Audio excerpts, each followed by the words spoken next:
A lot of hidden damage on both sides. The smite on the Heck Rim is especially going to be interesting for contesting those objectives. Now, guys, we're done with that pregame banter. Why don't you... Is not going. Where is Ryu going? He's going up top. This is going to be interesting. Let's see if he can bully out Steve. He hits level 4, dives in, ignites immediately, taking tower shots as he playful tricksters into Steve predicts it. Otoamne taking tower damage, and that can't really do much. This is ugly, though. If your jungler level 4 has to walk into the lane to secure a push out, it means you're in a bit of trouble, though. Oh, Otoamne going aggressive. Yep, in comes Lulex, gets the knock up, gets the kill.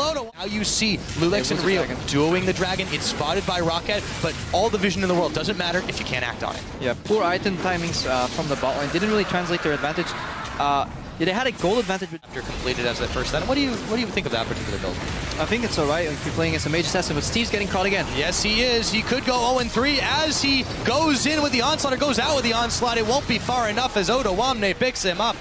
So they basically just want to put him in awkward spots where he has to push out lanes and move Otoamne, move that strong piece to another side of the map. We might see some TPs coming in. Yeah, we might see some Rek'Sai ultimates as well, because Sing knows he has some backup, and there is an Otoamne coming in. Fate's call from Yarn, and they're looking for an extended engage. He throws Kasing in. Glitterlance goes, but Jankos is the target as they put the wild growth on him. Will it be enough? No! The spears get ripped out of him, and here comes Otoamne. Yarnin picks up Vander. Steve, talk about a dead horse. 0-4 on the scoreboard, and H2K. This Drake, but H2K will not give it up so easily. We'll see if they go in. No steals. That one does go to Roccat. Oh, I got it. If H2K has the proper vision to recognize this play. Yep. Oh, and there goes the Cassio ult. Steve goes in, and Otoamne, just out of Meganar form, is going to go down. Nuke Duck will pick up his first. Mistakes from the past coming to bite you in the future, and here goes Yarn. Fate's call onto... Yep, he gets knocked up onto Nuke Duck. They combo it, and they throw the Chum the Waters, and that is one dead snake. Ryu pops his Zanya's Hourglass as Jankos goes in, goes out. Is he big enough? No, not again. Yeah, especially if you relying on him knocking people up and then comboing it with the bind into another knock-up, so much damage coming out. Good bind from Kasing. Yep, now they found Steve. Tormented Soil is on Ryu, Playfuls and Tricksters, and he gets a kill on a spree now as the minions are still tanking the tower. Yarn eventually lose the fight with a good Nuke Duck ult flash, but even then, he's just getting wheeled down because he has to stay in range to cancel the teleport. And Rocket's trying to gank Otoamne here. Yep, up, flash for a flash right there. Explosive cast. Otoamne's dangerously close to Meganar though, and Steve might have overstepped his bounds. Now you see Jankos bailing out a barrel to help Steve, but it's all they can do to stay alive in a 1v2. Ryu diving onto Woolite. Does he have the damage? He does. Kasing is there. He's got his ultimate on, and a pair of exhausts. One for Ryu, one for Vander. H2K, turns me damned. They're going for the dive. There's the petrifying gaze, but it only slows down H2K for just a... is for sure. But on Rockat's side, what really... They've had their options really whittled down. The Heck Rim is pretty much irrelevant. They've been forced into these predictive plays, as you said.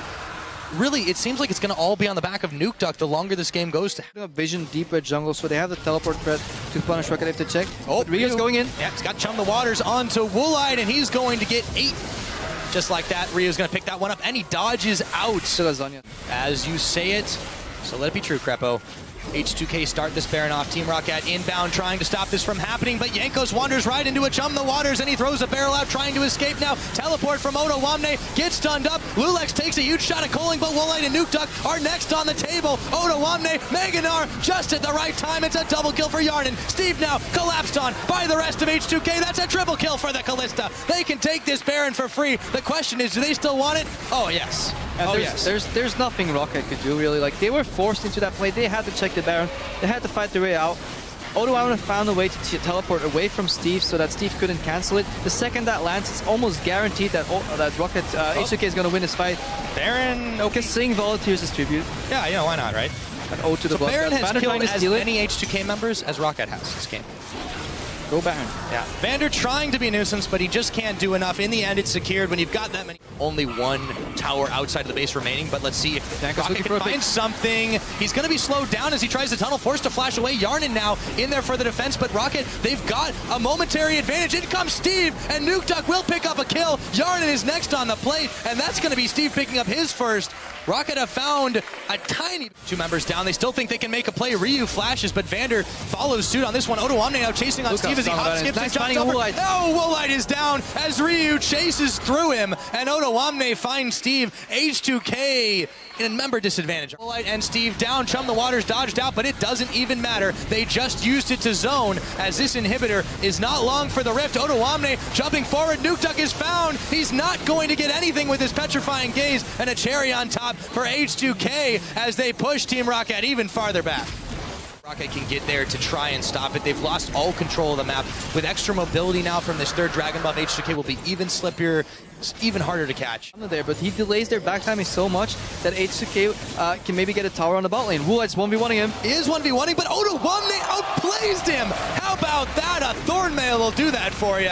On top of the Randuin's Omen, pretty much negated a lot of Woolite's damage. Inhibitor now in the bottom being fired down by H2K. They've just got everything in the book against this team. This has to feel so bad. Beat 30 CS up early. Won't be so lucky. It's going to take the rest of its HP in damage. Chum the Waters dodged out, but they are going to go in for the final assault. Steve dodges in, but I don't think it's going to help the rest of his team. Woolite takes down Lulax. In comes Ryu, just dodging around, but he finally will fall down. That's a double kill over to Woolite before he himself melts. Vander chased all the way back to his fountain as H2K completely clean house, and they will secure the ace. Team Roccat blasting off again as H2K are polishing off the Nexus turrets. They will end this game. 33 minutes in, the Nexus is bare, and a fantastic match for H2K as they just take their time around it, dancing about to finish this one off in serious style. Got a challenge for giving an LCS, bad to score a little bit, but yeah, H2K very convincing.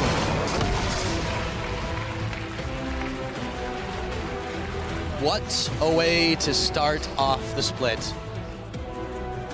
For both teams, really. And, you know, Roccat, they definitely made some changes.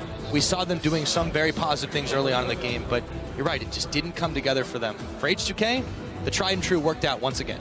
Yeah, I think what really sums up this game is the opening that Rio found on the level 3 roam to top. I'm not sure if that's supposed to happen in the Fizz Cassiopeia matchup. She should have, as a control mage, enough control to at least keep the wave even, highlight that the roam is possibly to happen, or Jankos can defend the Hecarim without the flash. Questionable TP smite too. Maybe he should have just opted for a flash to be safe. First game in the LCS, you know people are going to pick on you. No flash invites you to get dove. And yeah, I want to really commend Rio on finding that opening, because I think that really sealed the deal. We have to remember their bot lane was down 30 CS. Little awkward bot lane buy timings that Kipten gave, and that just shows how smart Kasing and Hjarnan are as a dual bot lane. One of the, if not the best bot lane in the LCS right now. Well, certainly made a statement for it today, and Rocket's still got some work to do. I think that is more than fair to say. On the other side, they definitely had a fantastic bot lane. I think they got a little baited in picks and bans. This was H2K mind games a little bit. He's probably talking to the rest of the team. I mean, obviously very happy with that performance to open this one up. I wonder how this game would have turned out if the Golem XP went on the right targets there. I'm not sure if it actually was planned or not. It seems like it was an unlucky lost pool tick that they got it away, while usually AD carries stand on max range to take that Golem, share it, to get closer to lane. I'd have to ask Ray later if I see him, but yeah, good recovery, good exploit though from Roccat. I like to see that, you have the information when people show up at certain timings, they hit certain level marks. An experienced bot lane player will recognize that once that banding was down. Really nice engage there from Woolite. I have to commend on that. So that's nice to see, but in the end, H2K's